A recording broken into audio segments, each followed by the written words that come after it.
iccitii fayyaaraa beekuu feetanii ayyee maqaan kiyya warra nan beekneef Dr. Aanaa Aliiti ogeessa fayyaa kan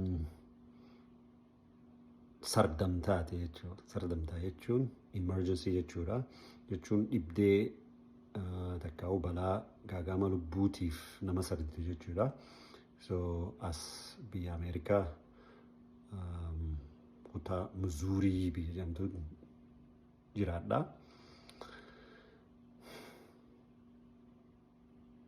Dhiyoo tana dhaamsa viidiyoodhaan waltajjii tana irratti mee namni waa'ee fayyaa afaan Oromootiin barachuu feetan gaafii fayyaadhatti hirkattu gaafachuu feetan koomenti godhaa.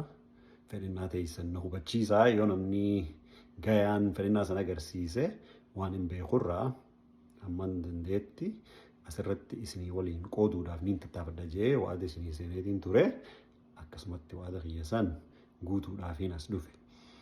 Iccitiin fayyaadhaa duraa maal yoo jettan dhibdee fi balaa nama dhufuu dandeessurraa if eegalu dhugaadha. Yoo dhibaman yoo balaan namarra geesse wallaansa barbaaduu uumama jiraati. Garuu immoo akka dhibdeen namatti hin dhufne akka balaan fakkeenyaaf balaan makiinaa namarra hin geenye waan sanirraa si baraaru takkaa'u si eegalu godhuutu irra filatama jechuudha. Maaliif wallaansi dawaan side effectii qaba. Yoo wallaanamuu sanitti haajamuu baatte waan gaarii dhugaadha.